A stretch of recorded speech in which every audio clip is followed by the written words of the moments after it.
Most AI influencer tools can make a good-looking face. That part isn't hard anymore.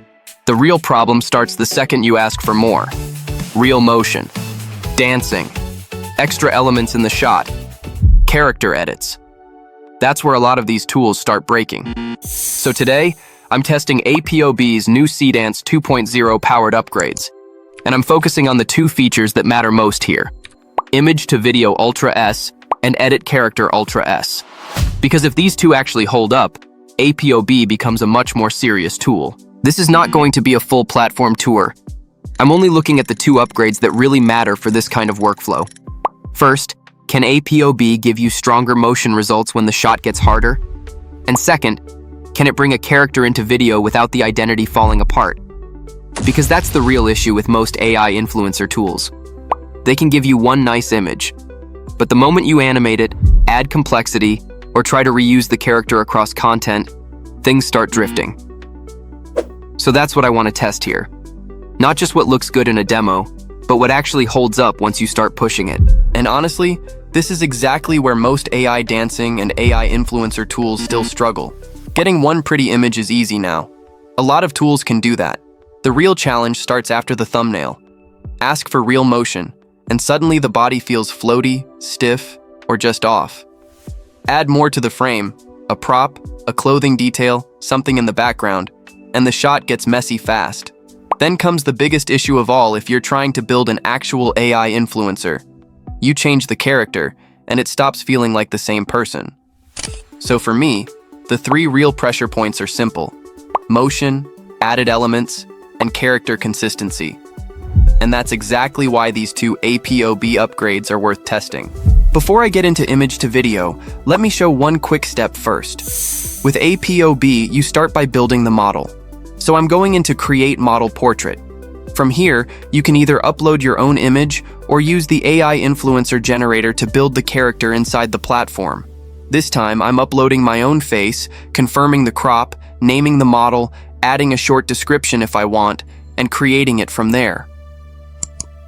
And once that's done, you're not just working with one image anymore. Now you've got a reusable character.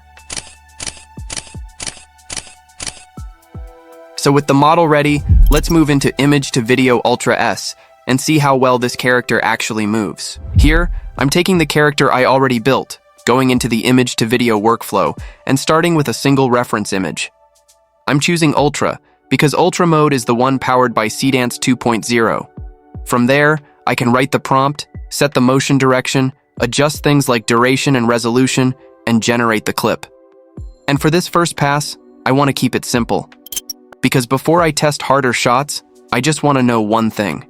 Can APOB turn one strong character image into motion that actually feels convincing? So now let's check the result.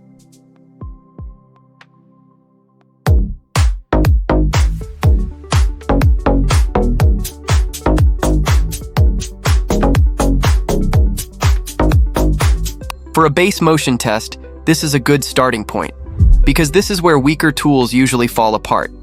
The still image looks good, but once it starts moving, things can feel floaty, stiff, or just off.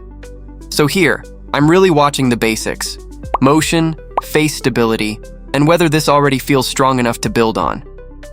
Now let's move into Add Element, because this is usually where things start getting more fragile. For the first pass, I'm keeping it light. I'm adding one extra visual element to the shot, just to see if APOB can handle the added detail without throwing off the whole frame. So now let's look at the result.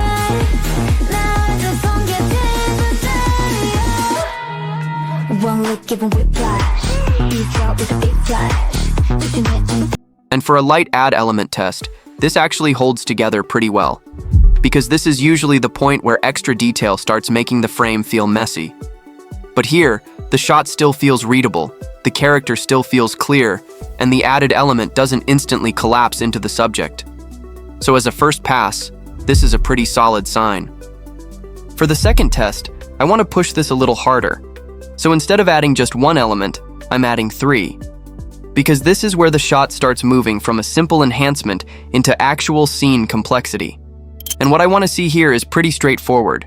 Can APOB handle more visual information without making the frame feel crowded or unstable?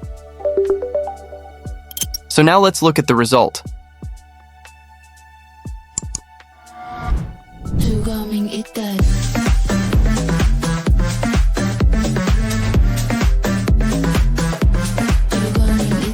And with 3 added elements, this is a much better stress test.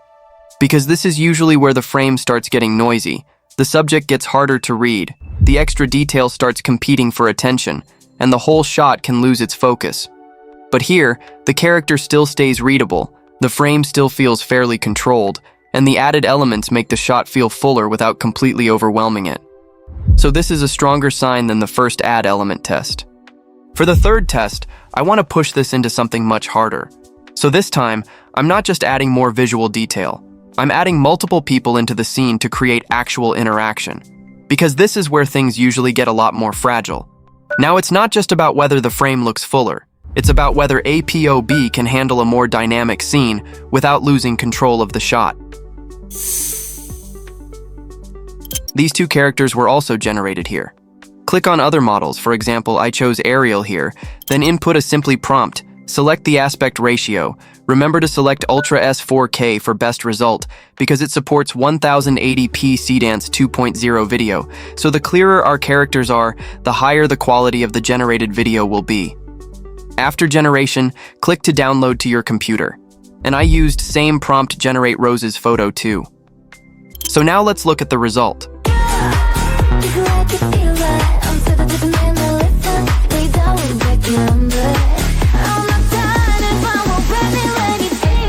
And this is definitely a more demanding test. Because once you introduce multiple people into the shot, the risk goes way up. The scene can start feeling crowded, the focus can get messy, and the interaction can stop feeling believable. But here, the shot still feels readable, the main character still holds attention, and the added people make the scene feel more active instead of just more chaotic. So out of the 3 add element tests, this is the one that tells me the most. So my biggest takeaway from Image to Video Ultra S is this. It's not just about making the character move. It's about how well the shot still holds together once I start adding pressure. The base motion already gives me a clean starting point. Then I add more detail, then more scene complexity, then actual interaction, and the frame still stays more controlled than I expected. And to me, that's the real signal here. Because one nice-looking AI clip is easy. What's harder is keeping the shot usable as it gets more demanding. And that's where this starts getting interesting. So at this point, I think the signal is pretty clear. It's not just that APOB can animate the character, it's that the shot still holds together when the scene gets harder. And that matters, because motion is only half the battle. The next question is, what happens when I take that same character and try to drop it into an existing video? Because that's where a lot of tools really start breaking. So now that the motion side looks solid, the next thing I want to test is simple. Can APOB place the character into a clip and still keep the result convincing? So now let's move into the second upgraded feature, Edit Character Ultra S.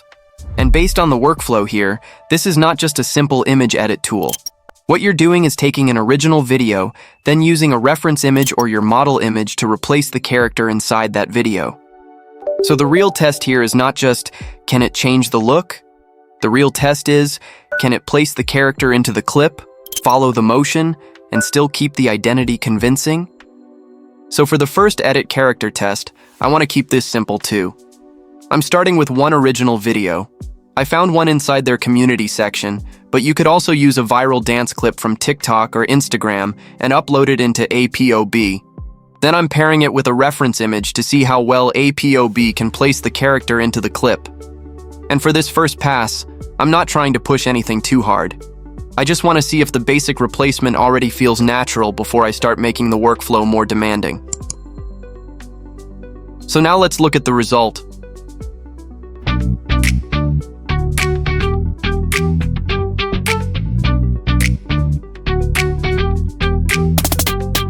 And for a first pass character replacement, this is a solid starting point.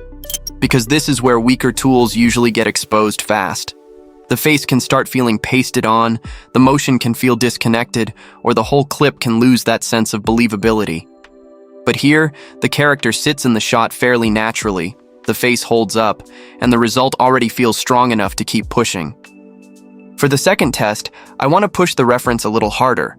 So this time, I'm using a reference image with a much stronger visual identity. The idea here is simple. The more recognizable the character is, the harder it usually is to place that character into a moving clip without the result starting to feel forced. So this is really a better test of whether the identity can hold up once the character becomes more specific. So now let's look at the result.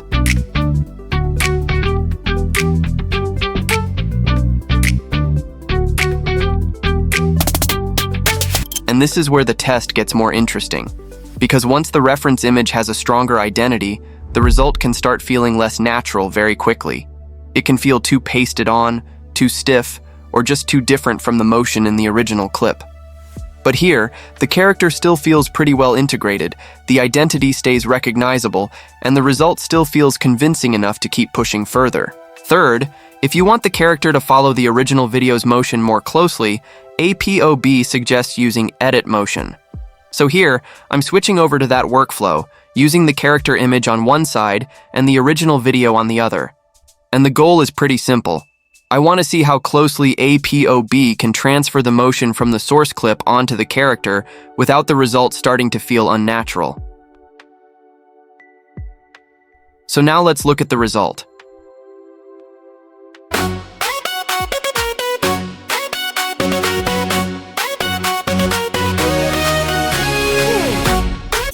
And this is a really useful test, because if the motion transfer works, the whole workflow becomes much more powerful.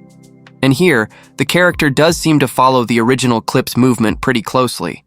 The motion still feels connected, the performance stays readable, and the result doesn't immediately fall into that pasted-on look. So if your goal is to carry over the motion of an existing clip, this is definitely one of the more interesting parts of the workflow. For the fourth test, I want to try a slightly different workflow. This time, I'm not adding a separate reference image at all. I'm leaving that side empty and letting APOB fall back to the model image automatically. And that matters, because this is a much more practical workflow. Instead of choosing a shot-specific reference every time, I want to see whether the built-in model alone is already strong enough to carry the character into the clip. So now let's look at the result.